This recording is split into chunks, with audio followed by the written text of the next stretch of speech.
যাক, ওনারা যেহেতু নাই তাহলে আমরাই শুরু করি। আউযুবিল্লাহি মিনাশ শাইতানির রাজিম, বিসমিল্লাহির রহমানির রহিম। রব্বি জিদনি ইলমা, রব্বি জিদনি ইলমা, রব্বি জিদনি ইলমা, রব্বি ইশরাহ লি সাদরি ওয়া ইয়াসসির লি আমরি ওয়াহলুল উকদাতাম মিন লিসানি ইয়াফকাহু কাওলি। ফৌজদারি কার্যবিধি আইন 1898 সালের 5 নম্বর আইন, code of criminal procedure act 1998, 1 July 1998 হতে বলবৎ এবং 10 আগস্ট 2025 দ্বিতীয় সংশোধন হয় 27টি ক্ষেত্রে। ধারা হচ্ছে 165টা, তার মধ্যে বাতিল হচ্ছে 161টা। মোট অধ্যায় হচ্ছে 46টি, ক্রমিক নাম্বার অনুসারে মোট অধ্যায় হচ্ছে 46টি। ফৌজদারি কার্যবিধি আইনের 1 ধারা বলা আছে, এটা 1 জুলাই 1858, ফৌজদারি কার্যবিধি আইন 1898 হিসেবে অভিহিত হবে এবং 1 জুলাই থেকে কার্যকর হবে। 2 বলা হয়েছে সমগ্র বাংলাদেশে কার্যকর হবে। যেহেতু আমরা রিভিশন দেবো এই জন্য এত কিছু বলার সুযোগ নাই, জাস্ট শুধু মূল যে হেডলাইনটা বলা আছে এই হেডলাইনটাই আমরা বলে যাব। আর এর ভিতরের যে অংশগুলো আছে এগুলো আপনারা যে আমাদের গত যে ক্লাসগুলো আছে এই ক্লাসগুলো একটু কষ্ট করে দেখে নেবেন। আমাদের ফেসবুক পেজ হচ্ছে দেলোয়ার ল ক্লাস এবং ইউটিউব চ্যানেল হচ্ছে দেলোয়ার ল ক্লাস। এগুলোর মধ্যে আপনারা গেলে পরে অবশ্যই এটা দেখতে পারবেন। 4 ধারা হচ্ছে সংজ্ঞা সমূহ।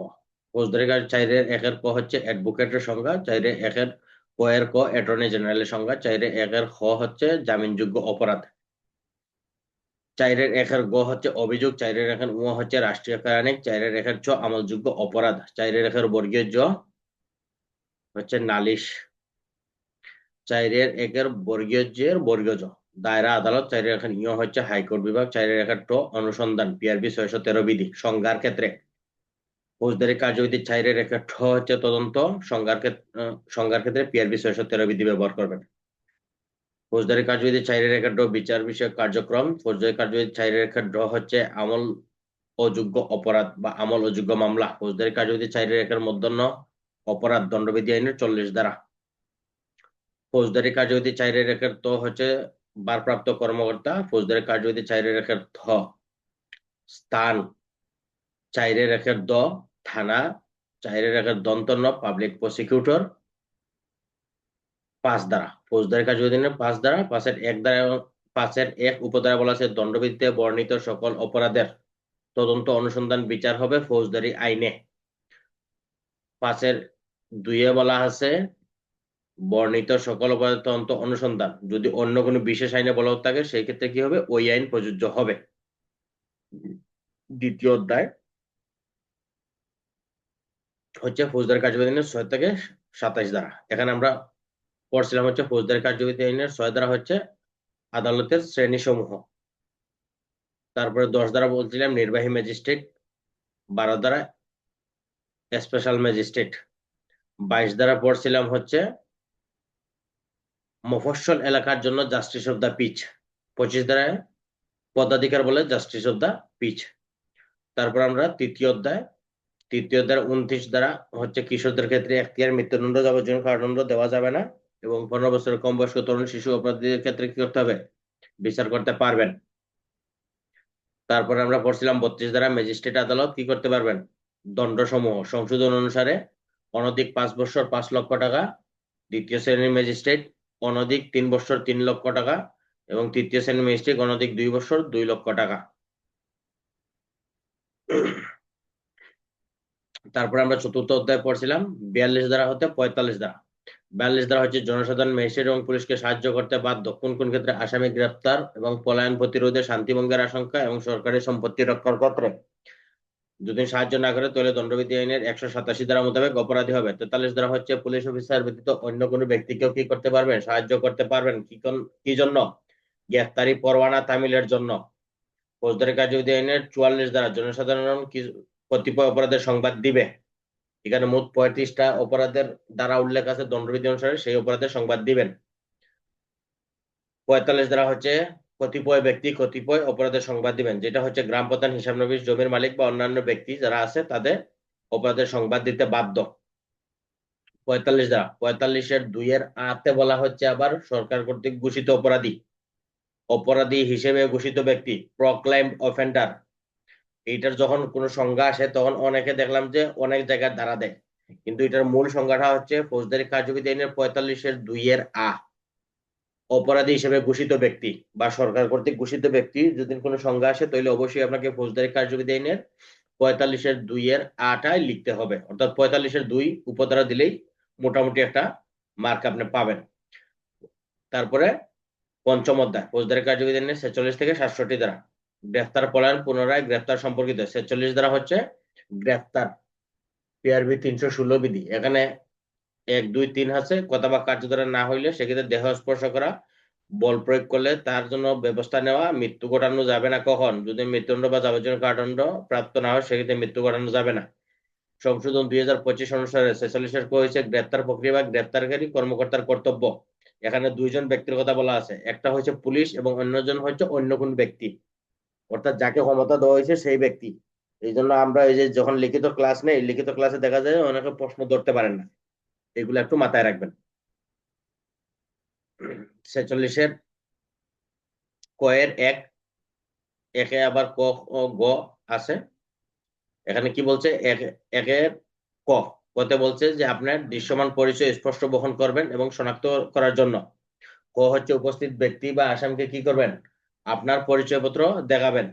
3 হচ্ছে গ্রেফতারের স্মারকলিপি প্রস্তুত করবেন, একজন সাক্ষীর স্বাক্ষর নেবেন। সাক্ষী পাওয়া না গেলে সেই কারণ উল্লেখ করবেন। গ্রেফতারকৃত ব্যক্তির স্বাক্ষর বা আঙ্গুলের ছাপ নেবেন যেন সে অস্বীকার করতে না পারে।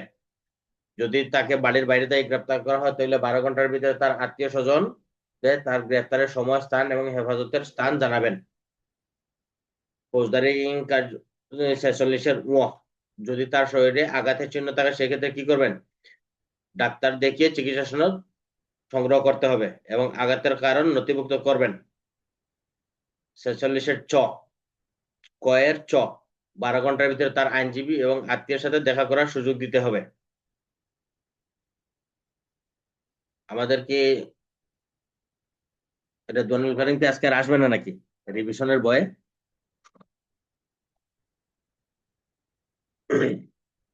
46-এর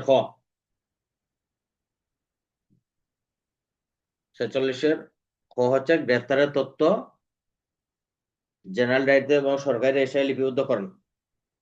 জেনারেল ডায়েরিতে বা সরকারি রেজিস্ট্রারে লিপিবদ্ধকরণ 46-এর 46-এর হচ্ছে রক্ষণাবেক্ষণ। কে করবেন? পুলিশ সুপার, পুলিশ কমিশনার, একজন এএসআই দায়িত্বে থাকবেন। ঘ, যেই ব্যক্তি গ্রেফতারকৃত ব্যক্তির স্বাস্থ্য এবং সুরক্ষা যেই ব্যক্তির দায়িত্বে থাকবে তিনি নিশ্চিত করবেন। 46-এর হচ্ছে যখন যদি তার শরীরে আঘাতের চিহ্ন থাকে সেই ক্ষেত্রে তাকে সরকারি হসপিটালে দেখাবেন, আর যদি মহিলা হয় সেই ক্ষেত্রে কি করবেন? মহিলা ডাক্তার দ্বারা সেটা নিশ্চিত করবেন। 47 দ্বারা যে স্থানে কোনো ব্যক্তি প্রবেশ করে সেই স্থানে তল্লাশি। 48 দ্বারা যদি অনুমতি না দেয় সেক্ষেত্রে কি করবেন? দরজা জানালা ভেঙে প্রবেশ করবেন। আজকে এইটার ভাষ্য থেকে একটা এমসিকিউ করছিলাম, যদি কেউ গ্রেফতারে বাধা দেয়, প্রবেশ করতে না দেয়, তাহলে তার শাস্তি কত দ্বারা? অনেকে দিছে দণ্ডবিধি আইনের 186, কিন্তু এটা মূলত ভাষ্যতে বলা আছে আপনি যখন গ্রেফতার কার্য করতে যাবেন এই গ্রেফতার কার্যে যদি কেউ আপনাকে বাধা দেয় তাহলে সেটা হচ্ছে দণ্ডবিধি আইনের 332 দ্বারা তার অপরাধ হবে।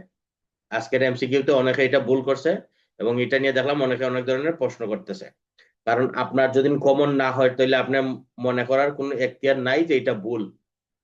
পরীক্ষার হলে আমরা অনেক পরীক্ষা দেই, কিন্তু কে কয়টা পারি, কে কয়টা সঠিক হয় এই বিষয়ে আমরা কেউই কিছু জানি না।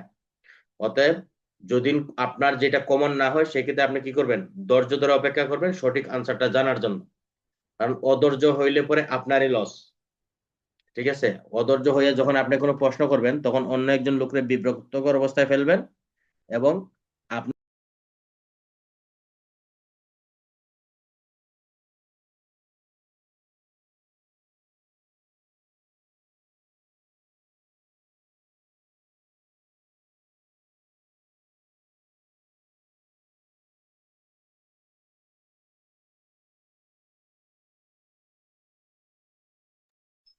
স্যার কথা আসে না, মিউট করো স্যার। সরি, ওই যে আমার নেটওয়ার্কের সমস্যার কারণে আমি একটু বাইরে হয়ে গেছিল আর কি। Thank you. স্যার আমি হচ্ছে আপনার ক্লাসের গেস্ট স্যার, আমি আপনার স্টুডেন্ট না, আমি একটু ক্লাসে ঢুকলাম স্যার। না, সমস্যা নাই, সমস্যা নাই। এটা ক্লাস হচ্ছে, ক্লাসটা সবার জন্য ওপেন। কথা বুঝছেন? এই ক্লাসটা, জুম ক্লাসটা সবার জন্য ওপেন, শুধু এমসিকিউ এবং লিখিত ব্যাচ যেটা, ওইটার জন্য আমাদের আলাদা একটা ব্যাচ আছে, ঠিক আছে? যদি কেউ এড হইতে চান তাহলে এখানে জি, কিছু ধন্যবাদ ধন্যবাদ হ্যাঁ, স্যার। জুম ক্লাসটা সবার জন্য ফ্রি। Thank you. আপনি আমাদের গেস্ট ইনভাইটেড হয়েছেন, এই জন্য আপনাকে ধন্যবাদ। 48 দ্বারা, কোন স্থানে প্রবেশের অনুমতি না পাইলে দরজা জানালা ভেঙে ভিতরে প্রবেশ করবেন। 49 দ্বারা, যদি ভিতরে আটকা পড়েন সেই ক্ষেত্রে কি করবেন? দরজা জানালা ভেঙে বাইর হবেন। 50 দ্বারা, গ্রেপ্তারের ক্ষেত্রে যতটুকু শক্তি বা বল প্রয়োগ করার দরকার ততটুকু করতে পারবে, তার বেশি করা যাবে না। 51 দ্বারা হচ্ছে আটক ব্যক্তির দেহ তল্লাশি। আটক ব্যক্তি পুরুষও হইতে পারে, মহিলাও হইতে পারে, এটা মাথায় রাখবেন। আটক ব্যক্তি যদি কোনো এমসিকিউ আসে সেক্ষেত্রে পুরুষ বা মহিলা যে কেউ হইতে পারে। পিআরবি 322 বিধি। এবং 52 দ্বারা হচ্ছে মহিলার দ্বারা মহিলার দেহ তল্লাশি, এটা হচ্ছে স্পেসিফিকলি মহিলার জন্য। মহিলার দ্বারা মহিলার দেহ তল্লাশি করাবেন। 53 দ্বারা হচ্ছে দেহ তল্লাশির সময় যদি কোনো অবৈধ অস্ত্র পাওয়া যায় তাহলে সেটা কি করবেন? হেফাজতে নেবেন। 54 দ্বারা বিনা পরোয়ানায় গ্রেপ্তার। সংশোধন অনুসারে 11টা বিষয়, 11টা বিষয় আজকে আবার শর্টভাবে বলতেছি। গতদিন আমাদের এক ভাই এটা বিষয় জানতে চাইছিলেন, উনি কি আজকে আছেন কিনা আল্লাহ জানে। যাই হোক, তাও আমরা বলতেছি 54 11টা বিষয়। প্রথমত হচ্ছে পুলিশের সামনে যদি আমলযোগ্য অপরাধ করে। দ্বিতীয়ত, যার সুনির্দিষ্ট অভিযোগ আছে, যার শাস্তি হবে 7 বছরের কম সেই ব্যক্তিকে। 3, যেই ক্ষেত্রে তার শাস্তি 7 বছরের বেশি মৃত্যুদণ্ড পর্যন্ত হইতে পারে সেই ব্যক্তিকে, সুনির্দিষ্ট অভিযোগের ব্যক্তিকে গ্রেপ্তার করতে পারেন। চতুর্থ, যার নিকট গড় ভাঙ্গার সরঞ্জামাদি পাওয়া যাবে সেই ব্যক্তিকে। পঞ্চম, সরকার কর্তৃক ঘোষিত ব্যক্তিকে। ষষ্ঠ, যার নিকট চোরাই মাল আছে বলে সন্দেহ হয় সেই ব্যক্তিকে। অষ্টম, পুলিশের কাজে বাধা প্রদানকারী ব্যক্তিকে। নবম, সশস্ত্র বাহিনী হতে পলায়নকারী ব্যক্তিকে। দশম, বিদেশে অপরাধ করে বাংলাদেশে চলে এসেছে এইরকম ব্যক্তিকে। নবম, বিদেশে অপরাধ করে দেশে চলে এসে এরকম ব্যক্তি। দশম হচ্ছে ফৌজদারি কার্যবিধি 565-3 উপধারা শর্ত লঙ্ঘনকারী ব্যক্তিকে। 11, পুলিশ অফিসার হতে অনুরোধ পত্র পাওয়া গেলে। এই 11টা বিষয়। 55 দ্বারা হচ্ছে বহুগুণে অভ্যাসগত দস্যু প্রকৃতির ব্যক্তিকে অফিসার ইনচার্জ গ্রেপ্তার করতে পারেন বা কোনো অফিসার দিয়ে গ্রেপ্তার করাইতে পারেন। 56 দ্বারা, যখন অফিসার ইনচার্জ নিজে গ্রেপ্তার না করেন সেই ক্ষেত্রে কি করবেন? লিখিত আদেশ দ্বারা অধস্তন অফিসারকে দিবেন এবং তিনি সেটা কি করবেন? গ্রেপ্তার কার্যকর করবেন। 57 দ্বারা, আমলের অযোগ্য অপরাধে যদি কোনো ব্যক্তি অভিযুক্ত হয়ে গ্রেপ্তার হয়, নাম ঠিকানা না দেয়, সেক্ষেত্রে তাকে গ্রেপ্তার। 57, 58 দ্বারা হচ্ছে বিনা পরোয়ানায় গ্রেপ্তারকৃত ব্যক্তিকে অনুসরণ করে সমগ্র বাংলাদেশে যাওয়া যাবে। 59 দ্বারা, জনসাধারণ কর্তৃক গ্রেপ্তার। এখানে 3টা বিষয় মনে রাখবেন। জনসাধারণের সামনে আমলযোগ্য, সরকার কর্তৃক ঘোষিত অপরাধী এবং জামিন অযোগ্য অপরাধ করলে তাকে বিনা পরোয়ানায় গ্রেপ্তার করতে পারবেন। 59 দ্বারা। 60 দ্বারা, বিনা পরোয়ানায় গ্রেপ্তারকারী ব্যক্তিকে পুলিশ অফিসার ভারপ্রাপ্ত কর্মকর্তার নিকট নিয়ে যাবেন এবং ম্যাজিস্ট্রেটের নিকট প্রেরণ করবেন। এই 60 ধারার এমসিকিউতে আবার অনেকে ভুল করছেন। ভারপ্রাপ্ত কর্মকর্তার নিকট নিয়ে যাবেন এবং প্রেরণ করবেন কোথায়? ম্যাজিস্ট্রেটের নিকট। 61 দ্বারা, 24 ঘন্টার ভিতরে যদি তদন্ত সমাপ্ত না হয় সেক্ষেত্রে কি করবেন? 100।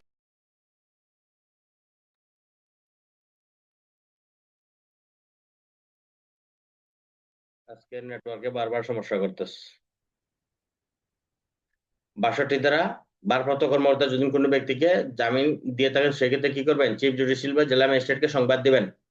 63 দ্বারা, গ্রেফতারকৃত ব্যক্তিকে ভারপ্রাপ্ত কর্মকর্তা 3টা আদেশ ছাড়া ছেড়ে দিতে পারবেন না। মুচলেকা, জামিন, ম্যাজিস্ট্রেটের আদেশ, এই 3টা বিষয় ছাড়া গ্রেফতারকৃত ব্যক্তিকে ছেড়ে দেওয়া যাবে না। 64 দ্বারা, যখন কোনো নির্বাহী বা জুডিশিয়াল ম্যাজিস্ট্রেটের উপস্থিতিতে কোনো অপরাধ হয় সেক্ষেত্রে কি করবেন? তিনি তাকে গ্রেফতারের আদেশ দিতে পারেন। 65 দ্বারা, নির্বাহী বা জুডিশিয়াল ম্যাজিস্ট্রেট যেখানে তিনি পরোয়ানা দেওয়ার ক্ষমতাবান সেক্ষেত্রে পরোয়ানা না দিয়েও গ্রেফতারের আদেশ দিতে পারেন। ফৌজদারি কার্যবিধি 66 দ্বারা, হেফাজত হতে পলায়নকারী ব্যক্তিকে পুলিশ অফিসার অনুসরণ করে গ্রেপ্তার করবেন। 67 দ্বারা, 66 ধারায় যখন অনুসরণ করবেন তখন ফৌজদারি কার্যবিধি 47, 48, 49 ধারার বিধান অনুসরণ করবেন। এই ছিল আমাদের পঞ্চম অধ্যায়। ফৌজদারি কার্যবিধি আইনের ষষ্ঠ অধ্যায়, আদালতে হাজির করার জন্য বাধ্য করার জন্য পরোয়ানা। ফৌজদারি কার্যবিধি আইনের 68 হতে 93 ধারা। 68 হচ্ছে সমনের ফরম। টিআরপি 471 বিধি, সমন কয় কপিতে হবে? 2 কপিতে। এবং জারি করবেন কে? সরকারি কর্মচারী, আদালতের কর্মচারী, আদালতের অফিসার, সরকারি কর্মচারী দ্বারা জারি করবেন। আর পুলিশ, এই 3 শ্রেণীর ব্যক্তি কি করতে পারবেন? জারি করতে পারবেন। পুলিশ, আদালতের অফিসার, সরকারি কর্মচারী, এই 3 শ্রেণীর ব্যক্তি জারি করতে পারবেন। 69 দ্বারা সমন কিভাবে জারি করতে হয়, 1 কপি বুঝাই দিবেন আর অপর কপিতে স্বাক্ষর নেবেন। 69 এখন এখানে যদি যাদের উপর আছে তাদেরও দিবেন, কোম্পানিবদ্ধ প্রতিষ্ঠান হলে তাদের অফিস প্রধানের নিকট ডাকযোগে প্রেরণ করবেন। 70 দ্বারা যাকে পাওয়া না যায় তার বাড়ির যে কোনো পুরুষ অথবা মহিলা, সাবালক পুরুষ অথবা মহিলা, তাদের নিকট সমানের 2 কপির 1 কপি দিয়ে অপর কপিতে স্বাক্ষর নেবেন। 71 দ্বারা যখন 69 এবং 70 দ্বারা জারি করা না যায় সেক্ষেত্রে কি করবেন? প্রকাশ্য স্থানে টানিয়ে দিবেন। 72 দ্বারা সরকারি কর্মচারী হইলে তার অফিস প্রধানের নিকট সমানের 2 কপি প্রেরণ করবেন। তিনি 69 দ্বারার বিধান মতো এটা জারি করবেন। 73 দ্বারা স্থানীয় সীমার বাহিরে সমন প্রেরণ। 74 দ্বারা সমন প্রমাণের সমন জারির প্রমাণ। 74 দ্বারা হচ্ছে সমন জারির প্রমাণ, যেটা হচ্ছে যে পুলিশ অফিসার সমন জারি করলো সে কি করবে? এটার কৈফিয়ত লেখে আদালতে প্রেরণ করবেন, সেটা আদালত সমন জারি হয়েছে বলে গণ্য হবে। 75 দ্বারা হচ্ছে গ্রেফতারি পরোয়ানার সংজ্ঞা। 75 দ্বারা গ্রেফতারি পরোয়ানার সংজ্ঞা, পিআরবি 468 315 বিধি। এটা কতক্ষণ বলবৎ থাকবে? তামিল না হওয়া পর্যন্ত, আদালতকে বাতিল না করা পর্যন্ত বলবৎ থাকবে। 76 দ্বারা জামিনযোগ্য গ্রেফতারি পরোয়ানা। 77 দ্বারা গ্রেফতারি পরোয়ানা সাধারণত এক বা একাধিক পুলিশ অফিসারের নিকট নির্দেশিত হয়। তাৎক্ষণিক যদি পুলিশ অফিসার পাওয়া না যায় সেই ক্ষেত্রে অন্য কোনো ব্যক্তির দ্বারাও করা যাবে।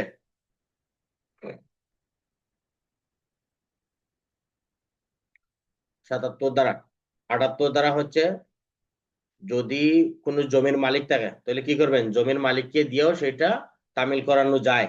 69 দ্বারা যার নিকট সমন পরোয়ানা নির্দেশিত হবে, অর্থাৎ যে ভারপ্রাপ্ত কর্মকর্তার নিকট নির্দেশিত হইলে উনি অধস্তনকে দিয়েও সেটা কি করতে পারবেন? তামিল করাইতে পারবেন।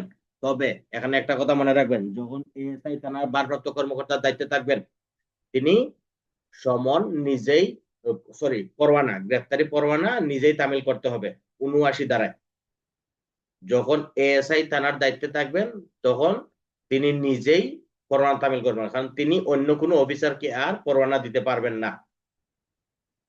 আর যখন ভারপ্রাপ্ত কর্মকর্তা এএসআই এর উপরে যে কেউ থাকবে তিনি সেটা অধস্তনকে দিয়েও তামিল করাইতে পারবেন।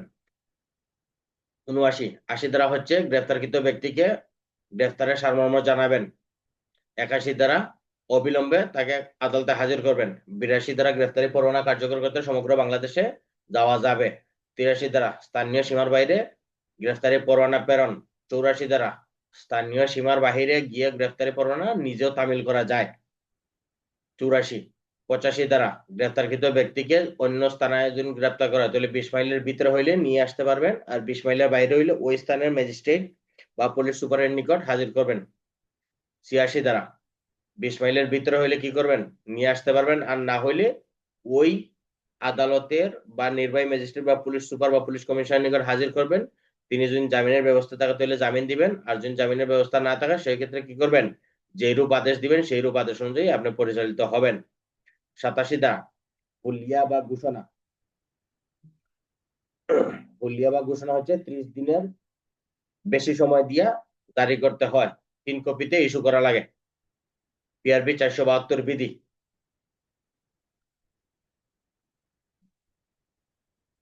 88 দ্বারা ক্রুক।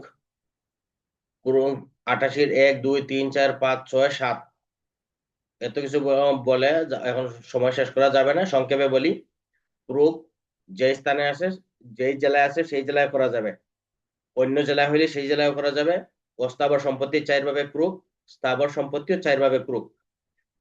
তারপরে হচ্ছে যদি পচনশীল বা জীবজন্তু হয় তাহলে বিক্রয়ের আদেশ দিতে পারবেন। 6 রিসিভারের ক্ষমতা হচ্ছে 1908 সালের দেওয়ানি আইন অনুযায়ী কার্যকর হবে।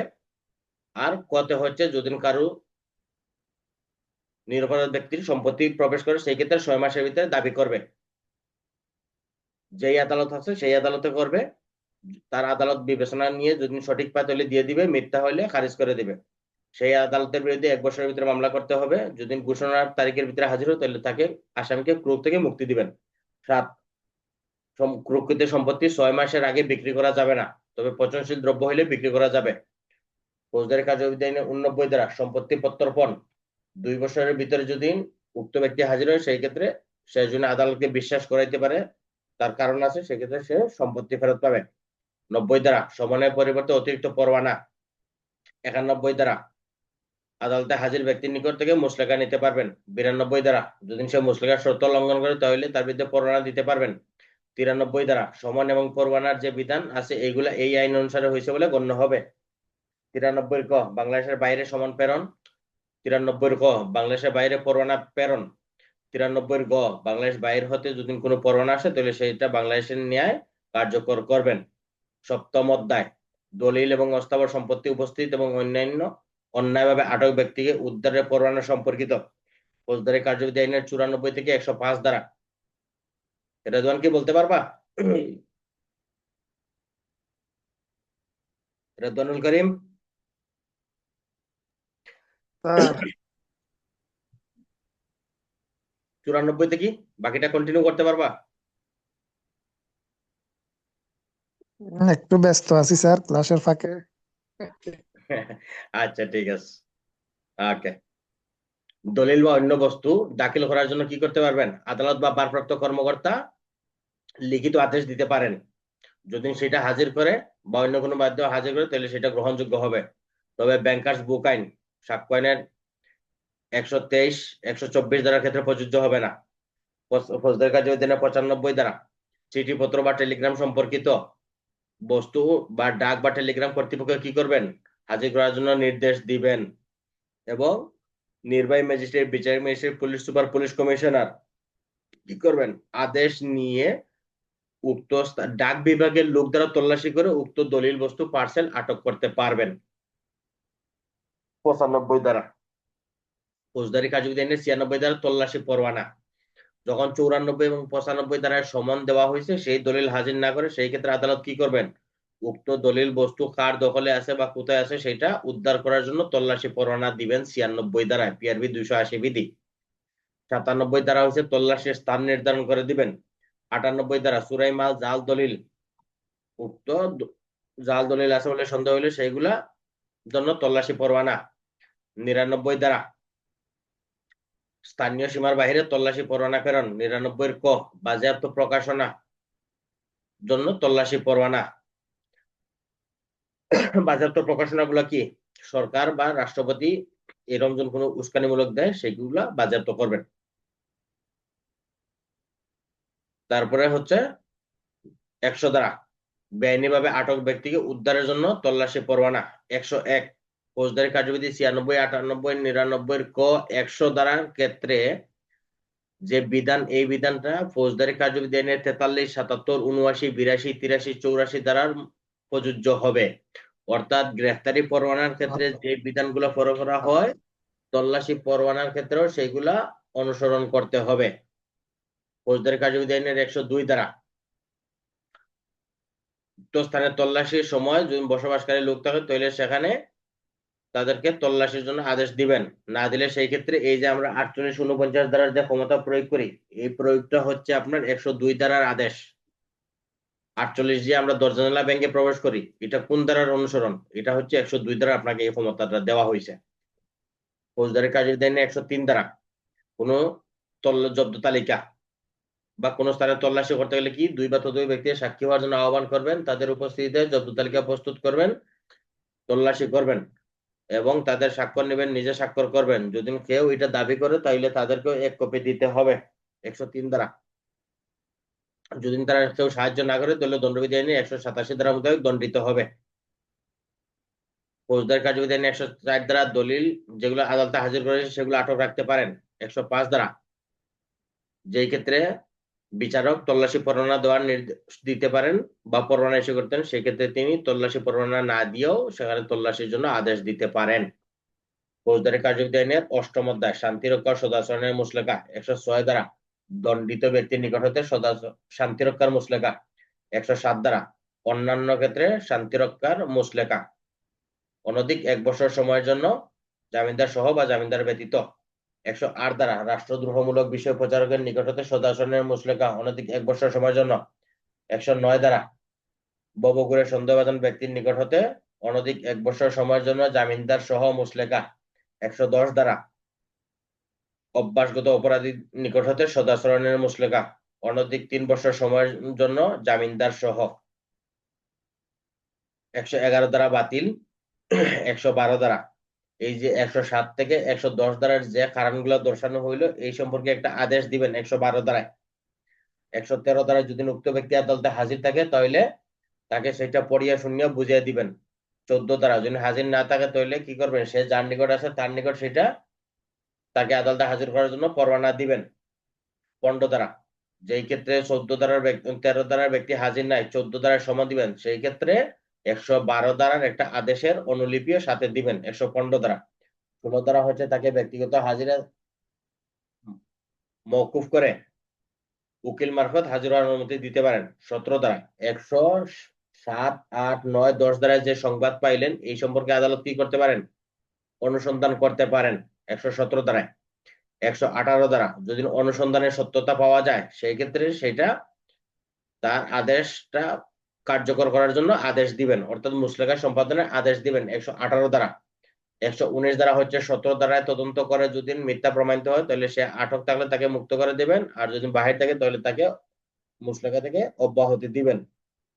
119 দ্বারা 120 দ্বারা হচ্ছে মুচলেকার মেয়াদ আরম্ভ, যদি দণ্ডিত হয় তাহলে দণ্ডের পর থেকে, আর যদি বাহিরে থাকে তাহলে আদালত কি করবেন, নির্দিষ্ট একটা সময় উল্লেখ করে দিবেন। 121 দ্বারা মুচলেকার বিষয়বস্তু এটা সমগ্র বাংলাদেশে কার্যকর হবে, যদি সে কোনো স্থানে এটা লঙ্ঘন করে তাহলে সেটা মুচলেকার লঙ্ঘন হয়েছে বলে গণ্য হবে। 122 দ্বারা ম্যাজিস্ট্রেট কর্তৃক জামিনদার প্রত্যাখ্যান।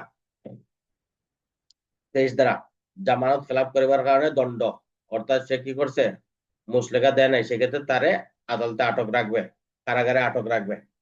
123 124 দ্বারা মুচলেকা না দেওয়া কারারুদ্ধ ব্যক্তিকে মুক্তিদানের আদেশ, ম্যাজিস্ট্রেট যে ক্ষেত্রে তাকে আটক রাখে সেই ক্ষেত্রে তাকে মুক্তিও দিতে পারেন কে, জেলা ম্যাজিস্ট্রেট।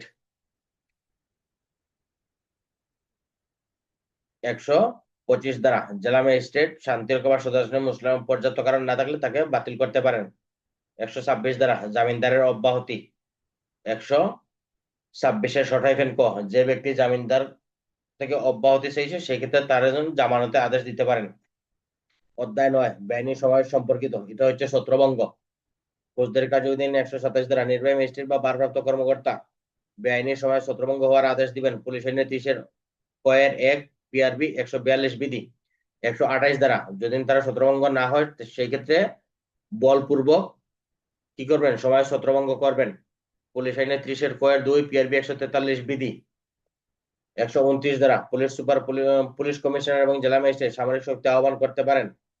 130 দ্বারা ম্যাজিস্ট্রেট কর্তৃক আহত বাহিনীর অধিনায়কের কর্তব্য, অর্থাৎ ম্যাজিস্ট্রেট বা পুলিশ কমিশনার যেই সেনাবাহিনীকে আহ্বান করছে সেই দায়িত্বপ্রাপ্ত কমিশন বা নন কমিশন অফিসার কি করবেন, পুলিশ এবং ম্যাজিস্ট্রেটের আদেশে পরিচালিত হবেন। 131 দ্বারা কমিশন প্রাপ্ত সামরিক অফিসারের ক্ষমতা, যদি ম্যাজিস্ট্রেটের নির্বাহী ম্যাজিস্ট্রেটের সাথে বা ম্যাজিস্ট্রেটের সাথে যোগাযোগ করা না যায় সেই ক্ষেত্রে কি করবেন, কমিশন প্রাপ্ত অফিসার নিজে বেআইনি সময়ে ছত্রভঙ্গ করতে পারবেন, আর ম্যাজিস্ট্রেটের সাথে যোগাযোগ করা গেলে সেই ক্ষেত্রে ছত্রভঙ্গ করতে পারবেন না। ফৌজদারি কার্যবিধি আইন 132 দ্বারা এই অধ্যায় অনুসারে, অর্থাৎ 128, 29, 30, 31-এ যারা বেআইনি সময়ে ছত্রভঙ্গ করছে তাদের বিরুদ্ধে মামলা করতে গেলে সরকারের অনুমতি লাগবে, আর যদি সরকার অনুমতি ছাড়া তাদের বিরুদ্ধে ফৌজদারি আদালতে মামলা করা যাবে না। 132 অধ্যায় 10 গণউপদ্রব সম্পর্কিত, 132-এর ক থেকে 143 দ্বারা ফৌজদারি কার্যবিধি 132-এর ক মেট্রোপলিটন এলাকার জন্য প্রযোজ্য হবে না। 133 দ্বারা উপদ্রব অপসারণের জন্য শর্ত সাপেক্ষে আদেশ, যে উপদ্রব অপসারণ করার জন্য তাকে যে আদেশ দেওয়া হবে সেটা সে প্রতিপালন করবে। 134 দ্বারা এইটা সমনের মতো করে জারি করতে হবে, সমন বা হুলিয়া, সমন হুলিয়া বা ঘোষণার মতো করে কি করতে হবে, এটা জারি করতে হবে। 135 দ্বারা সে আদেশে পালন করবে অথবা কারণ দর্শাবে। 136 যদি সে আদেশে কারণ না দর্শায় বা অপসারণ না করে তাহলে সে কি করবে, দণ্ডবিধি আইনে 188 দ্বারা মোতাবেক দণ্ডিত হবে। 136 দ্বারা 137 দ্বারা কারণ দর্শানোর পরে যদি পর্যাপ্ত কারণ থাকে সাক্ষ্য প্রমাণ গ্রহণ করতে পারবেন। আর যদি সেটা মিথ্যা হয় তাহলে কি করবেন, তাকে কার্যক্রম থেকে অব্যাহতি দিবেন। আর যদি সত্যতা পায় তাহলে আদেশটি স্থায়ী করবেন। 137 দ্বারা 139-এর পর জনসাধারণ অধিকার অস্বীকার, অর্থাৎ যারা এটা সম্পর্কে অভিযোগ করছে তাদের অভিযোগটা অস্বীকার করা। 139। 140 দ্বারা আদেশ স্থায়ী হইবার পর করণীয়, অর্থাৎ এটা যাতে পুনরাবৃত্তি না হয় সেই জন্য আদেশ দিবেন। আর যদি সে উক্ত কার্যটি না করে তাহলে কি করবেন, 188 দ্বারা মোতাবেক দণ্ডিত হবেন।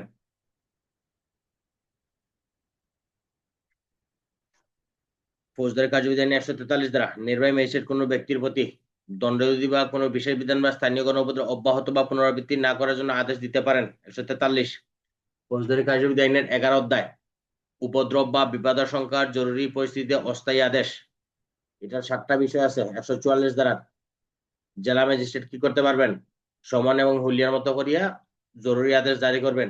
2 একতরফা ভাবে দিতে পারবেন। 3 যাতায়াতকারী ব্যক্তি বা জনসাধারণের প্রতি নির্দেশ করতে পারেন। 4 নিজের ইচ্ছায় বা আবেদনকারী আবেদনও বাতিল করতে পারেন। 5 ম্যাজিস্ট্রেট যদি কোনো ব্যক্তির আবেদন হয় তাহলে তার ব্যক্তি কারণ উল্লেখ করে সেটা কারণ দর্শাইবেন। 6 গেজেট প্রকাশ না হলে 2 মাসের বেশি স্থায়ী হবে না। 7 মেট্রোপলিটন এলাকার জন্য প্রযোজ্য হবে না। ফৌজদারি কার্যবিধি 12 অধ্যায় স্থাবর সম্পত্তি নিয়ে কলহ, 145 দ্বারা জমি এবং পানি নিয়ে বিরোধ হইলে সেই ক্ষেত্রে এটার জন্য আদেশ দিবেন। 45 এটা কি করবেন, সমানের মতো করে জারি করবেন। যারা মালিক আছে তারা কি করবেন, সেটা তাদের কাগজপত্র দেখাবেন। যদি অস্থায়ী হয় তাহলে 46 দ্বারা সেটা কি করবেন, প্রুফ করবেন। 47 দ্বারা অধিকার নিয়া, অর্থাৎ বিরোধীয় বিষয় বা সম্পত্তি যদি স্থাবর সম্পত্তি ব্যবহার সম্পত্তি অধিকার নেওয়া হয় সেক্ষেত্রে এটা কি করবেন, আদালত আদেশ দিবেন যে এটা নিষিদ্ধ করার জন্য। আর 48 দ্বারা উক্ত সরেজমিনে অনুসন্ধান ম্যাজিস্ট্রেট নিজেও করতে পারেন বা অন্য কোনো অনুষ্ঠানকে দিয়েও করাইতে পারেন। ফৌজদারি কার্যবিধি আইনের 13 অধ্যায় পুলিশের প্রতিরোধমূলক কার্যক্রম, 149 থেকে 150 আমলযোগ্য অপরাধ সবাই প্রতিরোধ করবে। পুলিশ আইনের 23-এর 4 50 অপরাধের ষড়যন্ত্র ঊর্ধ্বতন অফিসারকে দিবে। পুলিশ আইনের 23-এর 3 না দিলে দণ্ডবিধি 119-এর শাস্তি। 151 যেই ক্ষেত্রে তাকে প্রতিরোধ করা না যায় সেক্ষেত্রে বিনা পরোয়ানায় গ্রেপ্তার করবে। পিআরবি 316। 152 সরকারি সম্পত্তি ক্ষতিসাধনের হাত থেকে রক্ষা করবে। 153 ওজন বা পরিমাপক যন্ত্র আটক করতে পারবে। পঞ্চম ফৌজদারি কার্যবিধি আইনের 14 অধ্যায় পুলিশের নিকট খবর বা পুলিশের তদন্ত সম্পর্কিত এজাহার আমলযোগ্য মামলার খবর আইলে কি করবেন, এজাহার লিপিবদ্ধ করবেন। বিবরণ নম্বর 27 বাংলাদেশ প্রমাণ 53-56 পিআরবি 243 বিধি।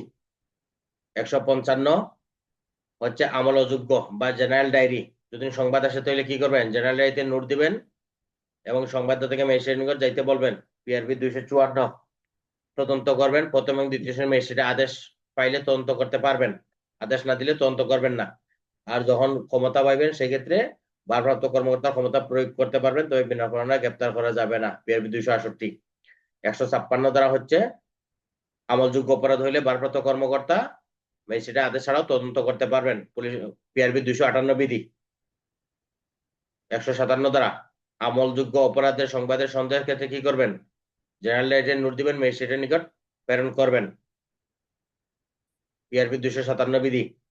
158 দ্বারা যখন এই যে 57 দ্বারা যে রিপোর্টটা প্রেরণ করা হলো এই রিপোর্টটা কি করবেন, ঊর্ধ্বতন কর্তৃপক্ষের যে পরামর্শ দেয় সেই পরামর্শ অনুযায়ী প্রেরণ করতে হবে।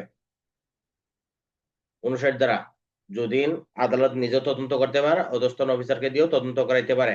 160 দ্বারা পুলিশ সাক্ষীকে তলব করার জন্য সমন। 161 দ্বারা সাক্ষীর জবানবন্দি গ্রহণ। 162 দ্বারা সাক্ষীর ইলেন পাত্র তোমার মেসেজ আসে নাই, আমার পার্সোনাল নাম্বারে দাও। 62 বিবৃতিতে স্বাক্ষর করার দরকার নাই। 163 কোন ধরনের ভয়ভীতি প্রলোভন দেখানো যাবে না। 164 স্বীকারোক্তি লিপিবদ্ধ করার ম্যাজিস্ট্রেটের ক্ষমতা। 165 বিনা পরোয়ানায় তল্লাশি, ভারপ্রাপ্ত কর্মকর্তা ম্যাজিস্ট্রেট বিনা পরোয়ানায় তল্লাশি করবেন। আমাদের সময় আর 2 মিনিট আছে, 2 মিনিটে যতটুকু রিভিশন দেওয়া যায়। 66 অন্য থানা এলাকায় নিজেও করতে পারবেন বা ওই অফিসার দিয়েও করাইতে পারবেন। 167 হচ্ছে পুলিশ রিমান্ড। 67-র ক যদি এটা যথোপযুক্ত না হয় সেক্ষেত্রে কি করবেন, তাকে রিমান্ডে সুনারেশ দেখানোর ক্ষেত্রে কাগজপত্র যাচাই করবেন। 168 অধস্তন অফিসার কর্তৃক ভারপ্রাপ্ত কর্মকর্তাকে রিপোর্ট দেওয়া। 169 সাক্ষ্য পর্যাপ্ত হলে অভিযুক্তকে মুক্তি দেওয়া। 170 সাক্ষ্য পর্যাপ্ত হলে ম্যাজিস্ট্রেটের নিকট প্রেরণ। 71 দ্বারা ফরিয়াদি বা সাক্ষীকে পুলিশের নিকট আদালতে যাওয়ার জন্য বলা যাবে না, তবে পুলিশই তাকে হাজির করতে হবে। 172 দ্বারা হচ্ছে কেস ডায়েরি বা সিডি, তদন্তের বিবরণ সম্বলিত ডায়েরি, পিআরবি 263, 264, 442 ও 68 বিধি। 173 হচ্ছে পুলিশ রিপোর্ট, অভিযোগপত্র, চার্জশিট, পিআরবি 272, 275 বিধি। 174 অপমৃত্যু মামলা বা অস্বাভাবিক মৃত্যু, আনন্যাচারাল ডেথ। 174 175 হচ্ছে অপমৃত্যু মামলার ক্ষেত্রে সমন দেওয়া। 176 ম্যাজিস্ট্রেট পুলিশ হেফাজতে কোনো ব্যক্তির মৃত্যু হইলে সেই ক্ষেত্রে কি করবেন? ম্যাজিস্ট্রেট সুরতাল রিপোর্ট প্রস্তুত করবেন, এবং যদি কোনো ব্যক্তির লাশ কবরস্থ করা হয় সেই ক্ষেত্রে তাকে কবর থেকে তোলার জন্য ম্যাজিস্ট্রেটের উপস্থিতিতে সেটা করা যাবে। এই ছিল আমাদের আজকের রিভিশন ক্লাস।